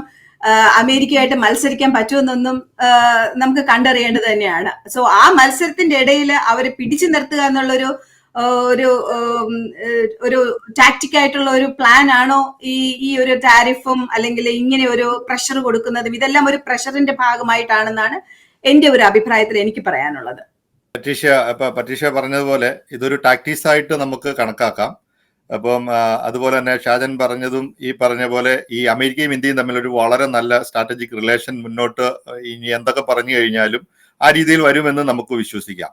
പക്ഷേ നമ്മൾ ഇപ്പം പ്രസിഡന്റ് ട്രംപിന്റെ ഒരു പോളിസി, അതായത് രാഷ്ട്രതന്ത്രജ്ഞത അല്ലെങ്കിൽ ഈ നയതന്ത്രം എന്നൊക്കെ പറയുന്നത് ഈ രാജ്യങ്ങൾ തമ്മിലുള്ള റിലേഷന്റെ അകത്ത് വരുന്നതിന്റെ അകത്ത് പ്രസിഡന്റ് ട്രംപിന്റെ ഈ പ്രവർത്തനങ്ങൾ ഒരു വിശ്വാസ്യത കുറവ് ഉണ്ടാക്കുന്നില്ലേ? കാരണം ഇപ്പം നമ്മൾ പറഞ്ഞു ചൈനയുമായിട്ടുള്ള പ്രശ്നങ്ങൾ എല്ലാം പറഞ്ഞു തീർത്ത് ചൈനയെ ഭയങ്കരമായിട്ട് പ്രൊമോട്ട് ചെയ്തു. പാകിസ്ഥാന്, ഇന്ത്യക്കെതിരെ നിൽക്കുന്ന എല്ലാ ആയുധങ്ങളും ട്രംപ് പുറത്തെടുക്കുന്നുണ്ട്. അത് നെഗോഷിയേഷൻ ടാക്ടിക്സിന്റെ ഭാഗമാണെന്ന് നമുക്ക് പറയാം. അത് മാത്രമല്ല, കുറച്ചുകൂടെ സ്പെസിഫിക് ആയിട്ട് നമുക്ക് എന്തൊക്കെ പറഞ്ഞാലും ഈ പ്രസിഡന്റ് ട്രംപിന്റെ പ്രവർത്തനങ്ങൾ ഇന്ത്യയുമായിട്ടുള്ള ട്രേഡ് വാറിൽ അദ്ദേഹത്തിന്റെ പ്രവർത്തനങ്ങൾ മാത്രമല്ല അതുമായിട്ട് ബന്ധപ്പെട്ട് നിൽക്കുന്ന, ഇപ്പം പാകിസ്ഥാനിൽ നിന്ന് എണ്ണ കുഴിച്ചെടുത്തിട്ട് അത് നാളെ ഇന്ത്യക്ക് വിൽക്കേണ്ട അവസ്ഥ വരും എന്ന് പറയുമ്പോൾ ഇന്ത്യനെ എത്രമാത്രം കുറച്ച് കാണിക്കുന്നു, എത്ര ഇന്ത്യയുടെ എക്കോണമി ഡെഡ് ആണ് എന്ന് പറയുന്നു, ചൈനയിൽ നിന്നും നമുക്ക് ഇൻകം വരുന്നുണ്ടെന്ന് പറയുന്നു. ഇങ്ങനെയുള്ള എല്ലാ കാര്യങ്ങളും പറയുമ്പോൾ ഇന്ത്യനെ പരമാവധി താഴ്ത്തി കെട്ടിക്കൊണ്ട് അത് ഒരു നെഗോഷിയേഷൻ ടാക്ടീസിന്റെ ഭാഗമാണെന്ന് മാത്രം നമുക്ക് പറയാൻ പറ്റില്ല. നോബൽ പ്രൈസിനെ നോമിനേറ്റ് ചെയ്തില്ല എന്നുള്ളതൊന്നുമല്ല, കുറച്ചുകൂടെ എന്തൊക്കെയോ ഡീപ്പായിട്ടുള്ള ചില കാര്യങ്ങൾ ഇതിന്റെ അകത്തുണ്ട്. അല്ല, ഞാൻ ആദ്യം പറഞ്ഞതുപോലെ തന്നെ ജിൻസ് മോനെ, നമ്മള് ട്രംപിന്റെ പേഴ്സണാലിറ്റി ഖാവോസ് ഉണ്ടാക്കി അതിൽ നിന്ന് ബെനിഫിറ്റ് ചെയ്യുന്ന ഒരു പേഴ്സണാലിറ്റിയാണ് പുള്ളിയുടെ പേഴ്സണാലിറ്റി. ഖാവോസ് ഉണ്ടാക്കുമ്പോൾ ബാക്കിയുള്ളവരെല്ലാവരും വീഴും, അടിപതറും, ഇന്ത്യയുടെ തന്നെ വായിന്ന് വരുന്ന സ്റ്റേറ്റ്മെന്റുകൾ മാറുന്നത് നമ്മൾ കാണുന്നു. പക്ഷെ പുള്ളിയെ സംബന്ധിച്ച് ഒരൊറ്റ ഗോളേ ഉള്ളൂ. What is his goal? His goal is to subdue his opponents or would be opponents. Subdue ചെയ്ത് പുള്ളി പൊളിറ്റിക്സ് ചെയ്ത കാര്യം ഞാൻ പറഞ്ഞല്ലോ. പൊളിറ്റിക്കൽ പുള്ളി ഓപ്പോണൻസ്, ഇപ്പൊ മാർക്കോ റൂബിയോ, ഇപ്പൊ റൈറ്റ് ഹാൻഡിൽ കൊണ്ടു നടക്കുന്ന മാർക്കോ റൂബിയോനെ എന്തോരം മോശമായിട്ടാണ് പുള്ളി സംസാരിച്ചത്. ടെഡ് ക്രൂസ് എന്തോരം മോശമായിട്ടാണ് പുള്ളി സംസാരിച്ചത്. പുള്ളിക്ക് ഇതിനകത്തൊന്നും വ്യക്തിപരതയില്ല. പുള്ളി പുടിനെയും മോഡിയെയും ഒക്കെ പോലെ തന്നെ പുള്ളിയുടെ രാജ്യം നമ്പർ 1 ആവണം. ഇപ്പൊ പട്രീഷ്യ പറഞ്ഞപ്പോഴത്തേക്കും അമേരിക്കയുടെ ഒരു ട്രഷറിയുടെ സ്ട്രെങ്തും കാര്യങ്ങളും എല്ലാം പറഞ്ഞു. ഇതെല്ലാം ശരിയാണ്. പക്ഷെ ഒരു കാര്യം നമ്മൾ മനസ്സിലാക്കുക, നമ്മളുടെ കടം കൂടിക്കൂടി ആ കടത്തിനുള്ള ഡെറ്റ് സർവീസിങ്ങിന് നമ്മൾ കൊടുക്കുന്ന എമൗണ്ട് നമ്മുടെ GDP ഒരു വലിയ സിഗ്നിഫിക്കന്റ് എമൗണ്ട് ആയി മാറിക്കഴിഞ്ഞാൽ പിന്നെ ഈ രാജ്യത്തൊന്നും ഈ സ്ട്രെങ്ത് ഒന്നും ഇല്ല. വാർ നടത്താൻ പോണെങ്കിൽ സ്ട്രെങ്ത് വേണ്ടേ? ഇവിടെ B2 ബോംബറോട് ഇരുന്നിട്ട് കാര്യമില്ലല്ലോ. വാർ നടത്താൻ പോകാൻ ദൈനംദിന ചെലവില്ലേ? ഇപ്പൊ നമ്മൾ ജപ്പാൻ അല്ലെങ്കിൽ വെനിസ്വേല, 2 രാജ്യങ്ങളും വളരെ ഭീമമായിട്ടുള്ള ഡിഫറൻസ് ഉള്ള 2 രാജ്യങ്ങളാണ്. ജപ്പാന്റെ കാറുകൾ ഇപ്പോഴും ലോകത്ത് എല്ലായിടത്തും ഓടുന്നുണ്ട്. ടൊയോട്ട ഓടുന്നുണ്ട്, ഹോണ്ട ഓടുന്നുണ്ട്, എല്ലാം ഉണ്ട്. പക്ഷെ എന്നാലും ജപ്പാൻ എന്തുകൊണ്ട് ഒരു ഫൈനാൻഷ്യൽ പവർ അല്ല ഇപ്പം? ബിക്കോസ് അവരുടെ national debt is so high. അതിനുള്ള പലിശ കൊടുത്ത് അവർ മുടിഞ്ഞുകൊണ്ടിരിക്കുകയാണ്. അപ്പോ അമേരിക്ക ആ ഒരു രീതിയിലേക്കാണ് പോയിക്കൊണ്ടിരിക്കുന്നത്. ഇപ്പൊ ഈ ടാരിഫിൽ നിന്നുണ്ടാകുന്ന എല്ലാ സേവിങ്ങും ഇപ്പൊ ഇന്ത്യ അമേരിക്കയുടെ കയ്യിൽ നിന്ന് ഓയിൽ മേടിക്കാൻ തുടങ്ങിയാൽ, പട്രീഷ്യ അത് വളരെ ക്ലിയർ ആയിട്ട് പറഞ്ഞു, അതായത് മിഷൻ 500. ഈ മിഷൻ 500ൽ പറഞ്ഞ കാര്യങ്ങൾ മോഡി ചെയ്യണ്ടേ? മോഡി റഷ്യയിൽ നിന്ന് മേടിച്ച് വിറ്റോണ്ടിരിക്കുകയും മിഷൻ 500ൽ സൈൻ ചെയ്തിട്ടുണ്ടെന്ന് പറഞ്ഞിട്ട് വല്ല കാര്യമുണ്ടോ? നമുക്ക് അമേരിക്കയുടെ ഓയിൽ വിൽക്കണം, അമേരിക്കയുടെ പ്രകൃതിവാതകം വിൽക്കണം. അത് എങ്ങനെയാണോ അത് നടപ്പിലാക്കാൻ പറ്റുക, അത് നടപ്പിലാക്കാൻ വേണ്ടി ആളെ കൊച്ചാക്കുന്ന രീതിയിൽ സംസാരിക്കാൻ ട്രംപിന് യാതൊരു മടിയുമില്ല. അതാണ് പുള്ളി പറഞ്ഞത് ഇന്ത്യയുടെ ഒരു കാര്യം ഞാൻ പറയാം. ഒരു സെക്കൻഡ് ഇതെന്നാന്നറിയോ? ഇപ്പൊ നമ്മള് ഇപ്പൊ പ്രോ BJP സർക്കാർ നാട്ടിലിരിക്കുന്ന ആൾക്കാർ എന്തൊക്കെ പറഞ്ഞാലും, കാരണം അവിടുന്ന് വാഷിംഗ്ടണിലേക്ക് മിസൈൽ വിടുന്നതിനെ കുറിച്ച് വരെ സംസാരിക്കുന്നുണ്ട്. ഈ പ്രസിഡന്റ് ട്രംപിന്റെ പ്രവർത്തനങ്ങൾ പലതും ഇപ്പം ഇത് അമേരിക്കയ്ക്ക് പ്രയോജനം ഉണ്ടാക്കുന്നുണ്ടോ എന്നുള്ളത് ഒന്നാമത്തെ ചോദ്യം. 2, ഈ പ്രവർത്തനങ്ങൾ, ഈ ട്രേഡ് താരിഫ്, ഇന്ത്യ മാത്രമാണ് ഇത് ഇങ്ങനെ ഒരു താരിഫുമായിട്ട് ബന്ധപ്പെട്ട് ഇപ്പം അമേരിക്കയ്ക്ക് ഒരു ടാക്കിൾ ചെയ്യാൻ പറ്റേണ്ട രാജ്യം, അത് നിൽക്കുന്ന ഒരു രാജ്യം എന്ന് പറയാൻ നമുക്ക് പറ്റുമോ? കാരണം ഇപ്പൊ അമേരിക്ക പറഞ്ഞപ്പോൾ തന്നെ ഇന്ത്യ ചൈനയുമായിട്ടുള്ള ഓയിൽ ട്രേഡ് നിർത്തിയല്ലോ. അതായത് അത്ര വിധേയത്വത്തോടു കൂടി ഈ കാര്യങ്ങൾ ചെയ്തിട്ടും ഇന്ത്യനെ വീണ്ടും ആക്രമിക്കുന്നു. ഇപ്പൊ പറഞ്ഞ ഈ BJP സർക്കാരിനോട് അനുകൂലമുള്ള ആൾക്കാർ ഇപ്പം ഈ സോഷ്യൽ മീഡിയയിൽ കിടന്ന് എന്തൊക്കെ തെറി വിളിച്ചാലും ബേസിക്കലി ഇപ്പം അമേരിക്കയുമായിട്ട് ഡീലുകൾ ചെയ്യാനായിട്ട് മൂന്നാമത്തെ ഫേമിനെയാണെന്ന് തോന്നുന്നു, ലോബിയിങ് ഗ്രൂപ്പിനെയാണ് ഇന്ത്യ അസൈൻ ചെയ്തേക്കണത്. അപ്പൊ അത്രമാത്രമുള്ള പ്രവർത്തനങ്ങൾ പരമാവധി ചെയ്യുന്നുണ്ട്. എന്നിട്ടും ഇന്ത്യനെ, അതായത് നമ്മളിപ്പോ ഈ പറയുന്ന കാര്യത്തില് ഇപ്പൊ അമേരിക്കയ്ക്ക് വേണ്ടിയാണ് ചെയ്യുന്ന പറഞ്ഞാൽ ഇന്ത്യയെ മാത്രം ബുദ്ധിമുട്ടിച്ചുകൊണ്ട് അതിൽ നിന്ന് അമേരിക്കയ്ക്ക് എന്ത് ബെനിഫിറ്റ്? കാരണം ഇന്ത്യയാണ് ഇപ്പോഴത്തെ സിറ്റുവേഷനിൽ റഷ്യയുടെ അടുത്ത് റഷ്യനെ കൺട്രോൾ ചെയ്യാൻ ലെവറേജ് ഉള്ള രാജ്യം ഇന്ത്യയാണ്. ബിക്കോസ് റഷ്യയുടെ ഓയിലിന് ഇന്റർനാഷണൽ മാർക്കറ്റിൽ മുഴുവൻ റഷ്യ വിറ്റുകൊണ്ടിരിക്കുകയാണ് ത്രൂ ഇന്ത്യ വഴിയാണ് അത് നടക്കുന്നത്. അപ്പോ ചൈന വഴിയും ചെയ്യുന്നുണ്ട്, ചൈനയും ഇന്ത്യയുമാണ്. പക്ഷെ ചൈനയോട് കയറി ഫേം ആവാൻ പറ്റാത്ത രീതിയിൽ അമേരിക്കയ്ക്ക് ചൈനയോട് ഡിപ്പെൻഡൻസി ഉണ്ട്, എസ്പെഷ്യലി റെയർ എർത്ത് മിനറൽസിന്റെ കാര്യത്തിൽ. അപ്പോ ഈ ഒരു സിറ്റുവേഷനിൽ ഇന്ത്യയിൽ നിന്നും ഇങ്ങോട്ട് വരുന്ന സാധനങ്ങൾ, ഫുഡ് പ്രോഡക്ട്സ്, കോട്ടൺ, നമ്മുടെ ഡ്രസ് മെറ്റീരിയൽസ്, അങ്ങനത്തെ സാധനങ്ങളാണ് മെയിൻ ആയിട്ട് ഇന്ത്യയിൽ നിന്ന് വരുന്നത്. Software services. അപ്പം ഈ ഇന്ത്യയിൽ നിന്ന് വരുന്ന സർവീസസ് ഇല്ലാണ്ടായാലും ഇപ്പൊ ഷ്രിമ്പിന് അമേരിക്കയിൽ ഭയങ്കരമായിട്ട് വില കൂടിക്കൊണ്ടിരിക്കുകയാണ്. ബിക്കോസ് ഇന്ത്യയിൽ നിന്ന് കേരളത്തിൽ നിന്നുള്ള ഷ്രിമ്പ് വരുന്നില്ല. അപ്പൊ എന്ത് പറ്റും?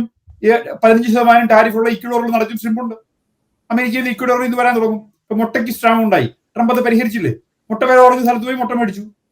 15% ടാരിഫ് ഇക്വഡോറുമായിട്ടുള്ളൂ. അപ്പൊ ഇക്വഡോറിൽ നിന്ന് ഷ്രിമ്പ് വരും. ഇന്ത്യയുടെ ഈ ടാരിഫ് വഴി ഉണ്ടാകുന്ന പ്രശ്നങ്ങൾ പുള്ളിക്ക് മാനേജ് ചെയ്യാൻ പറ്റുന്ന പ്രശ്നങ്ങളാണ്.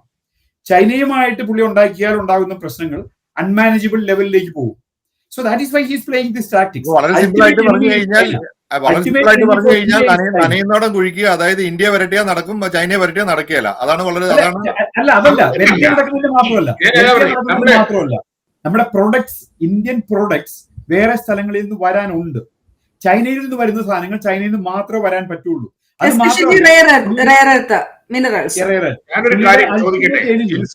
ട്രംപിന്റെ അൾട്ടിമേറ്റ് എനിമിയും ഈ സ്കോട്ട് പെസന്റ്, ഇപ്പൊ ഷാജൻ പറഞ്ഞില്ലേ, സ്കോട്ട് പെസന്റ് പറഞ്ഞു അൾട്ടിമേറ്റ്ലി നമ്മൾ ഒന്നിച്ചു കൂടുന്നു പറഞ്ഞില്ലേ? അതിനെല്ലാത്തിന്റെയും ഒരു അന്തർധ്വനി എന്താന്ന് വെച്ചാൽ നമ്മുടെ എല്ലാവരുടെയും അൾട്ടിമേറ്റ് എനിമി ചൈനയാണ്.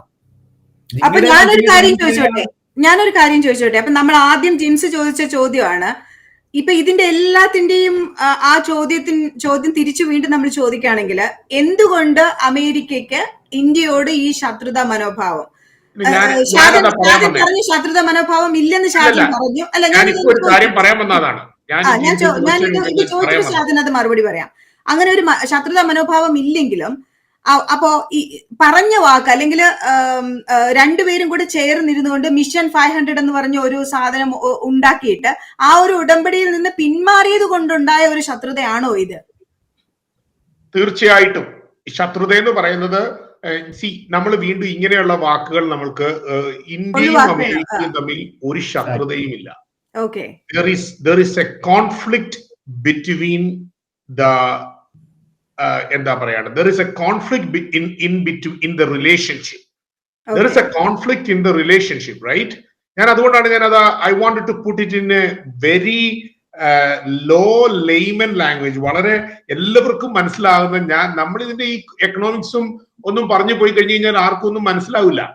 ഇന്ന് സ്കോട്ട് ബെസന്റ് പറഞ്ഞ ഒരു കാര്യമുണ്ട്, India is the largest democracy in the world, United state is the most powerful economy in the world. ഈ രണ്ട് രാജ്യങ്ങൾ തമ്മിൽ ഒരു കാരണവശാലും കലഹിച്ച് മുൻപോട്ട് പോകാൻ പറ്റില്ല. ഇന്ത്യയുടെ പൊട്ടൻഷ്യൽ കണ്ടുകൊണ്ട് തന്നെയാണ് ഏതാണ്ട് 10-20 വർഷങ്ങൾക്ക് മുൻപ്, അല്ലെ 25 വർഷങ്ങൾക്ക് മുൻപ് ഇന്ത്യയുടെ man power, mostly the human resource, ആ മാൻ പവറിൽ അമേരിക്ക കൊണ്ട് ഇൻവെസ്റ്റ് ചെയ്തത് ഇന്ത്യയുടെ പൊട്ടൻഷ്യൽ കണ്ടുകൊണ്ട് 1-2 വർഷത്തേക്കുള്ള ഒരു ടെമ്പററി റിലേഷൻഷിപ്പ് ആയിരുന്നില്ല, അത് ഒരു ലോങ് ടേം റിലേഷൻഷിപ്പ് ആണ്. അപ്പൊ ഞാൻ അതിനകത്തിൽ വേറൊരു കാര്യം ചോദിക്കും. ഇപ്പൊ പ്രസിഡന്റ് ട്രംപ് പാകിസ്ഥാന് കൊടുക്കുന്ന സപ്പോർട്ടിനെ കുറിച്ച് ഇടയ്ക്ക് സംസാരങ്ങൾ ഉണ്ടായി. ഞാൻ അങ്ങനെ വരുമ്പോൾ ഞാൻ ചോദിക്കും, ഇന്ത്യ ആരുടെ പക്ഷത്താണ്? പലസ്തീന്റെ സൈഡിലാണോ ഇസ്രയേലിന്റെ സൈഡിലാണോ? ഇന്ത്യ ഇറാന്റെ സൈഡിലാണോ ഇസ്രയേലിന്റെ സൈഡിലാണോ? ഇന്ത്യ റഷ്യയാണോ സപ്പോർട്ട് ചെയ്യുന്നത്, യുക്രൈനെയാണോ സപ്പോർട്ട് ചെയ്യുന്നത്? ഇത് ചോദിക്കുന്ന ഉടനെ നമുക്ക് പറയാൻ പറ്റുമോ അങ്ങനെ ഫ്രണ്ട്ഷിപ്പ് നമുക്ക് ചൂസ് ചെയ്യാൻ പറ്റുമോ? നമുക്ക് എല്ലാവരുമായിട്ടും ഒക്കെ ഫ്രണ്ട്ഷിപ്പ് വേണ്ടേ? അമേരിക്കയും അത് തന്നെയാണ് ചെയ്യുന്നത്. അങ്ങോട്ടും ഇങ്ങോട്ടും വേണം. അല്ല, അമേരിക്കയും അത് കറക്റ്റാണ്, അമേരിക്കയും അത് തന്നെയാണ് ചെയ്യുന്നത് എന്ന് എന്തുകൊണ്ട് നമുക്ക് അക്സെപ്റ്റ് ചെയ്തുകൂടാ? ദാറ്റ് ഡസന്റ് മീൻ ദാറ്റ് നാളെ ഇന്ത്യയും പാകിസ്ഥാനും തമ്മിൽ വീണ്ടും ഒരു പ്രോബ്ലം ഉണ്ടാകുകയാണെന്നുണ്ടെങ്കിൽ ഇന്ത്യ ചൈന ചെയ്തതുപോലെ അമേരിക്ക പോയി പാകിസ്ഥാനെ സപ്പോർട്ട് ചെയ്ത് ഇന്ത്യയെ അടിക്കുവോ? അതൊന്നും ചെയ്യൂല. രാജൻ ഇപ്പൊ പറഞ്ഞതിന്റെ കൂടെ ഒരു കാര്യം കൂടി ആഡ് ചെയ്യാൻ ഞാൻ ആഗ്രഹിക്കുകയാണ്. Pakistan is A nuclear power. ഈ പാകിസ്ഥാന്റെ ന്യൂക്ലിയർ ബോംബ് പൊട്ടിക്കാൻ പോലും അമേരിക്കയുടെ സഹായം അവർക്ക് വേണമെന്ന് വിശ്വസിക്കുന്ന ഒരാളാണ് ഞാൻ. അപ്പൊ ആ സാഹചര്യത്തിൽ ഈ പാകിസ്ഥാൻ ചൈനയുടെ കംപ്ലീറ്റ് ആയിട്ട് ചൈനയുടെ പോക്കറ്റിൽ കയറി ഇരുന്നു കഴിഞ്ഞാൽ അത് അമേരിക്കക്ക് അതിലും വലിയൊരു ത്രട്ടാണ്. ട്രംപ് ചിന്തിക്കുന്നത് ഗ്ലോബൽ പെർസ്പെക്റ്റീവ് ആണ് ചിന്തിക്കുന്നത്. പറഞ്ഞില്ലേ, ട്രംപ് ചിന്തിക്കുന്നത് പോലെ അല്ലെങ്കിൽ അമേരിക്ക ചിന്തിക്കുന്നത് പോലെ ഈ ഗ്ലോബിനെ മൊത്തം കൺട്രോൾ ചെയ്യാനുള്ള ഒറ്റ ഇൻട്രസ്റ്റ് ഉള്ള ഒറ്റ രാജ്യം ഇപ്പൊ ലോകത്തിലുള്ളത് ചൈനയാണ്. ചൈന മാത്രമേ ഉള്ളൂ. ഞാൻ വേറൊരു പെർസ്പെക്റ്റീവ് പറയാം. ഇപ്പം ഇന്ത്യ പോലൊരു രാജ്യത്ത്, അത് എനിക്ക് തോന്നുന്നത് പ്രസിഡന്റ് ട്രംപ് എന്നല്ല ഒരു അമേരിക്കൻ ഭരണാധികാരിയും അങ്ങനെ ഒരു കാര്യം ചോദിക്കുക പോലുമില്ല, കാരണം ചിന്തിക്കുക പോലുമില്ല. ഇന്ത്യയിൽ അമേരിക്കയുടെ ഒരു ബേസ് കൊണ്ട് ഇടുന്നതിനെ കുറിച്ച് അവര് ചിന്തിക്കുക പോലും ചെയ്യില്ല. അത് it will be the uttermost disrespect to that nation. അല്ലെ, ഇന്ത്യ പോലുള്ള ഒരു രാജ്യത്തോടുള്ള ഏറ്റവും വലിയൊരു ഡിസ്റെസ്പെക്റ്റും അനീതിയുമാണ് അമേരിക്കയുടെ ബേസ് ഇന്ത്യയിൽ വേണമെന്ന് പറയുന്നത്. അപ്പം അതെന്തായാലും നടക്കില്ല. പക്ഷെ അമേരിക്കയ്ക്ക് ഒരു ബേസ് അവിടെ വേണം. ഏഷ്യ പസഫിക്കിൽ അമേരിക്കയ്ക്ക് വീണ്ടും ഒരു ബേസ് വേണം. എവിടെയാണ് ആ ബേസ്? ഇപ്പം ഞാനൊരു കാര്യം പറയാം. ഇപ്പൊ ജിൻസിനെ കൊണ്ട് തന്നെ ജിൻസിന്റെ പിന്നെ കാര്യങ്ങൾ ടേക്ക് കെയർ ചെയ്യാൻ പറ്റാത്ത സാഹചര്യത്തിൽ മാത്രം ജിൻസിന് ഹെൽപ്പ് മതി. അപ്പോ അങ്ങനെ വരുന്നുണ്ടെങ്കിൽ ഞാൻ ആ benefit definitely I will take advantage of it. അമേരിക്കയ്ക്ക് ഒരു ബേസ് വേണമെന്നുണ്ടെങ്കിൽ അമേരിക്കയുടെ ബേസ് എവിടെയായിരിക്കും ഇനിയും പോകാൻ പോകുന്നത്? പാകിസ്ഥാനിലായിരിക്കും പോകാൻ. പാകിസ്ഥാനിലായിരിക്കും അമേരിക്ക കൊടുത്താൽ ഞങ്ങൾ റെഡിയാണ്. ഇന്ത്യയിൽ തരാന്നുണ്ടെങ്കിൽ അമേരിക്ക റെഡിയാണ് അവിടെ ബേസ് ഉണ്ടാക്കാൻ. തരുമോ? പക്ഷെ അതെല്ലാം പറഞ്ഞേ, ഇന്ത്യ കൊടുക്കില്ലല്ലോ. ഇന്ത്യ പോലൊരു രാജ്യത്ത് മറ്റൊരു രാജ്യത്തിന്റെ ബേസ് റിപ്പബ്ലിക് എന്ന് പറയുന്ന ഇന്ത്യക്ക് അത് ഒരു കാരണവശാലും ചെയ്യാൻ പറ്റില്ല. ഇപ്പൊ നിങ്ങൾ ഞാൻ പറയാം, ഇപ്പൊ ട്രംപ്സ്റ്റേഴ്സിന് അല്ലെങ്കിൽ ട്രംപിനെ സപ്പോർട്ട് ചെയ്യുന്ന ആൾക്കാർക്ക് ഇപ്പൊ നിങ്ങൾ ഈ പറയുന്ന രീതിയിൽ ഇതൊക്കെ പറയാം, ഇന്ത്യയായിട്ട് വളരെ നല്ല റിലേഷനിൽ ഇതൊക്കെ പോകാൻ പറ്റും. പക്ഷേ ഈ നമ്മുടെ പ്രസിഡന്റിന്റെ ഈ പ്രവർത്തനങ്ങൾ മൂലം നമ്മൾ ഈ സൂപ്പർഫിഷ്യലായിട്ട് നിങ്ങൾ പറയുന്ന ചില കാര്യങ്ങൾക്ക് അപ്പുറമായിട്ട് ഇന്ത്യക്ക് ഇത് വലിയ ബുദ്ധിമുട്ടുണ്ടാക്കുന്നുണ്ട്. ഇന്ത്യയിലുണ്ടാകുന്ന അപ്പൊ ആ ജോബ് നമ്മളിത് എത്രമാത്രം പോളിഷ് അല്ല, നമ്മളിതിന്റെ എത്രമാത്രം പോളിഷ് ചെയ്ത് പറഞ്ഞാൽ എന്റെ ഈ ഒരു ചോദ്യത്തില് കാരണം ജിൻസ് പറഞ്ഞത് ശരിയാണ്. ഇന്ത്യക്ക്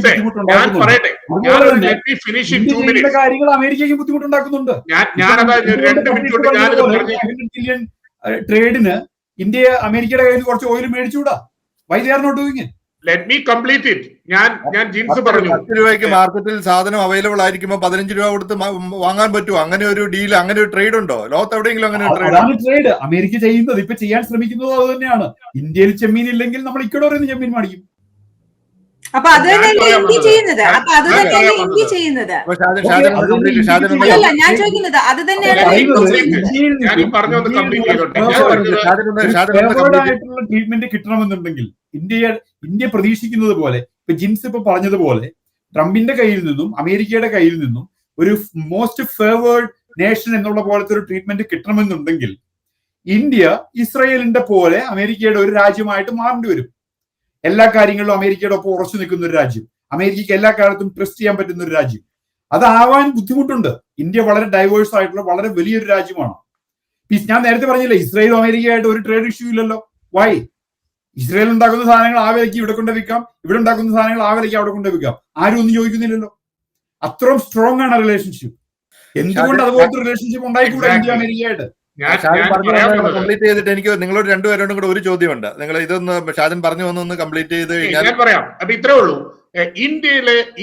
ഇന്ത്യയുടെ പല sectors are definitely hurting and I am very upset with that. എനിക്ക് അതിനകത്ത് വളരെ വിഷമമുണ്ട്. അതിനകത്ത് പ്രസിഡന്റ് ട്രംപ് ഇപ്പോൾ എടുത്തിരിക്കുന്ന നിലപാടിനോട് ഞാൻ യോജിക്കുന്നില്ല. ഏത് ആ ഒരു ആംഗിളിൽ നോക്കുമ്പോൾ, ടാരിഫിന്റെ ആംഗിളിലല്ല, ആ സെക്ടേഴ്സ് എനിക്ക് വളരെ സുഹൃത്ത് ബന്ധമുള്ള പലരും സീ ഫുഡ് എക്സ്പോർട്ടേഴ്സ് ഉണ്ട്. അവരോടൊക്കെ സംസാരിക്കുമ്പോൾ അവരുടെ തൊഴിലാളികൾ ബുദ്ധിമുട്ടിലേക്ക് പോവുകയാണ്. ടെക്സ്റ്റൈൽ എക്സ്പോർട്ടേഴ്സ് എനിക്കറിയാവുന്ന ഒരു ബാംഗ്ലൂർ ബേസ്ഡ് ആയിട്ടുള്ളവരുണ്ട്, അവർക്ക് ബുദ്ധിമുട്ടുണ്ട്. അപ്പൊ അതിനകത്തിൽ ഒരു പ്രയാസമുണ്ട്. മാത്രമല്ല, ഈ നാട്ടിലിരുന്ന് നമ്മളെ ഈ കുറ്റം പറയുന്നവർ വിചാരിക്കുന്നത് നമുക്ക് ഇതുമായിട്ടൊന്നും യാതൊരു ബന്ധവുമില്ലെന്ന്. നമ്മൾ ഈ ബിസിനസ് ചെയ്യും, നമ്മളും അവിടുന്ന് സാധനങ്ങൾ കൊണ്ടുവരികയും ഇവിടുന്ന് സാധനങ്ങൾ ചെയ്യും. ഞാൻ എക്സ്പോർട്ട് ഇമ്പോർട്ട് ബിസിനസ്സിൽ ഉള്ള ഒരാളല്ലേ.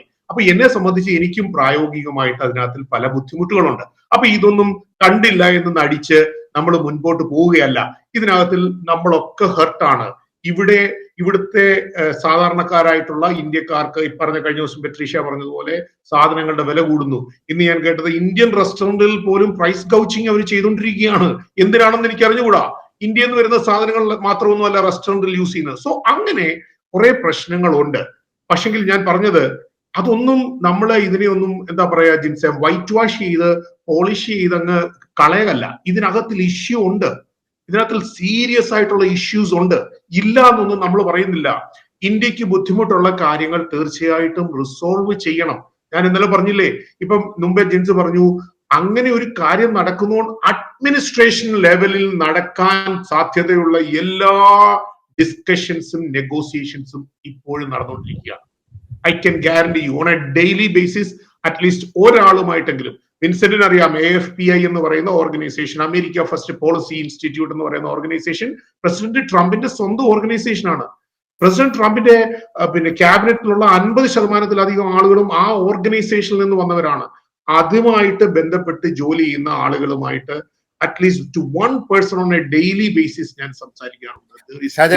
ഒരു കാര്യം, അപ്പൊ അങ്ങനെയാണ് ഇപ്പൊ നമ്മൾ ഈ പറഞ്ഞതുപോലെ ഏകദേശം ഇപ്പം ഇതിന്റെ കാര്യങ്ങളൊക്കെ നിങ്ങൾ രണ്ടുപേരും വളരെ ഡീറ്റെയിൽ ആയിട്ട് പറഞ്ഞു. ഇപ്പോൾ ഈ നമ്മൾ 2 ദിവസമായിട്ട് നമ്മുടെ മീഡിയയിൽ ഇപ്പം അത് ജർമ്മൻ ഒരു ന്യൂസ് പേപ്പറിലാണ് വന്നത്.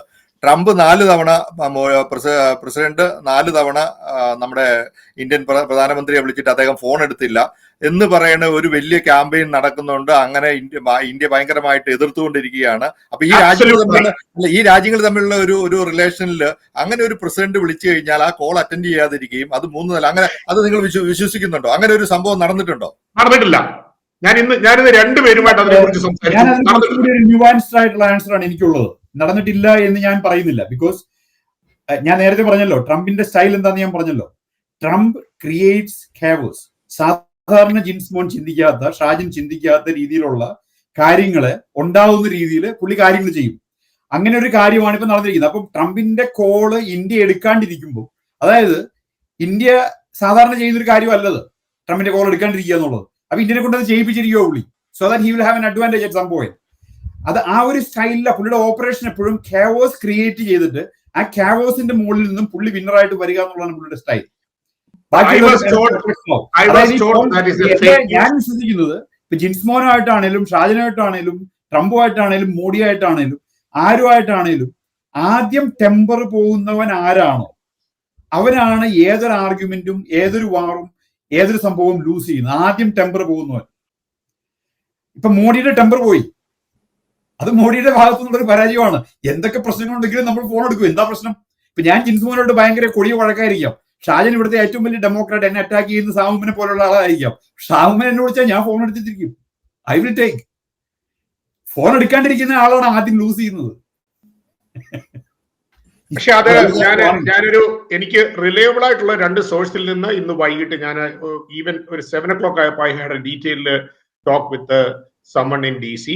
അപ്പം അങ്ങനെ ഒരു കാര്യം നടന്നിട്ടേ ഇല്ല എന്നുള്ളതാണ്. ഇനി ചിലപ്പം നമുക്കറിയത്തില്ല. പക്ഷെ ഈ ന്യൂസുകളൊക്കെ പിന്നെ ന്യൂസിന് എന്താ പറയാ, ന്യൂസ് ഇങ്ങനെ മിനിറ്റ് വെച്ച് വരികയല്ലേ. പ്രത്യേകിച്ച് പ്രസിഡന്റ് ട്രംപുമായിട്ട് ബന്ധപ്പെട്ട ന്യൂസുകൾ എന്ന് പറയുന്നത് സെക്കൻഡ് കണക്കിന് വന്നുകൊണ്ടിരിക്കുകയാണ്. Every second A news is coming out. ഒന്നേ ഇന്ത്യയുമായിട്ട് ബന്ധപ്പെട്ട, അല്ലെ ബ്രസീലുമായിട്ട് ബന്ധപ്പെട്ട, അല്ലെ ചൈനയുമായിട്ട് ബന്ധപ്പെട്ട, അല്ലെ പിന്നെ യുക്രൈനുമായിട്ട് ബന്ധപ്പെട്ട, അല്ലെങ്കിൽ റഷ്യ, അല്ലെങ്കിൽ ഇറാൻ. അമേരിക്കൻ പ്രസിഡന്റ് എന്ന് പറയുന്നത് അതാണല്ലോ. ഈ അമേരിക്കൻ പ്രസിഡന്റ് എന്ന് പറയുന്നത് അതാണ്. ഇന്ന് രാവിലെ എല്ലാവരും അല്ല ഷാജൻ, പക്ഷെ ട്രംപ് അങ്ങനെയാണ്.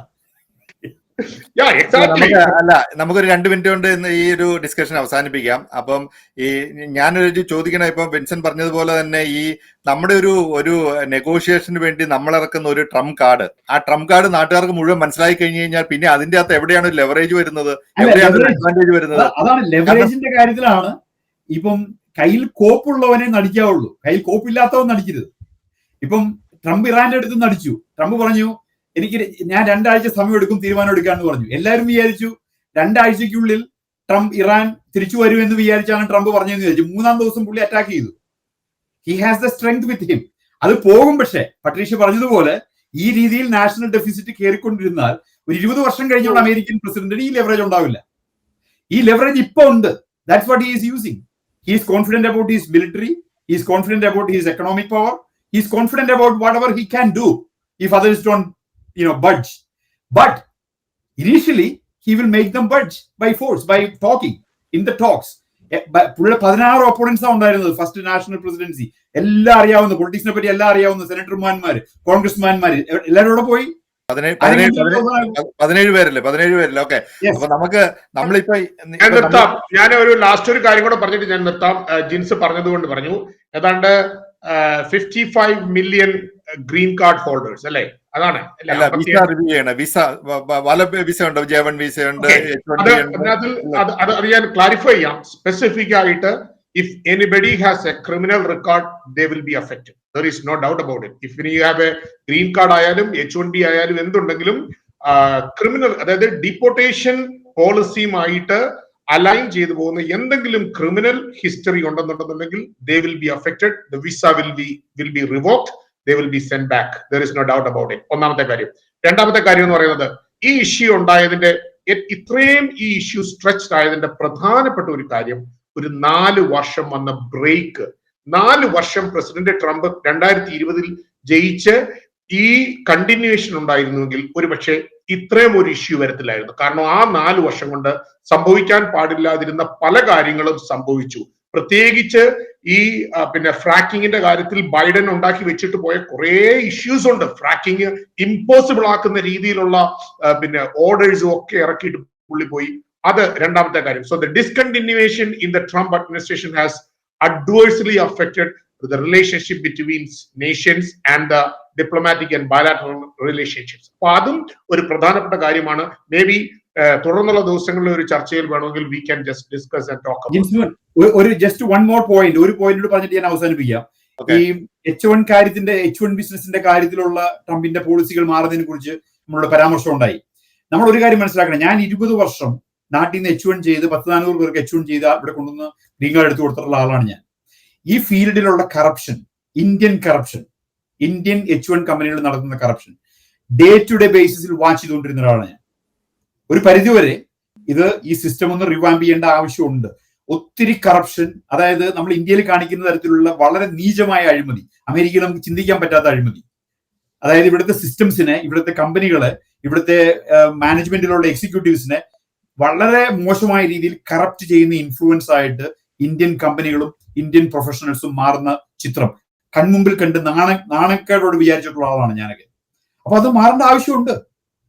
ഓക്കെ, അപ്പൊ എന്നാണേലും വളരെ വിശദമായിട്ട് നമ്മൾ ഈ ഒരു വിഷയം സംസാരിച്ചു. അപ്പൊ നിങ്ങൾ രണ്ടുപേരും കൂടെ പറഞ്ഞപ്പോൾ കുറച്ചുകൂടി ഒരു ക്ലാരിറ്റി ആയിട്ടുണ്ട് നമുക്ക് ഈ കാര്യത്തിൽ. അപ്പൊ പ്രസിഡന്റ് ട്രംപിനെ സംബന്ധിച്ചിടത്തോളം ഈ താൽക്കാലികമായ ഒരു വിടവാങ്ങൽ വരാനിരിക്കുന്ന സ്ഥിരമായ അകത്താലിന്റെ മുന്നോടിയാണെന്ന് പണ്ട് ശ്രീനിവാസൻ സിനിമയിൽ പറഞ്ഞതുപോലെ ഒരു റിലേഷനാണെന്നുള്ളതാണ് നിങ്ങൾ പറഞ്ഞു വരുന്നത്. ഇനിമേ ഇന്നത്തെ ചർച്ചയിൽ പങ്കെടുത്ത എല്ലാവർക്കും നന്ദി, നമസ്കാരം. നമസ്കാരം. Thank you.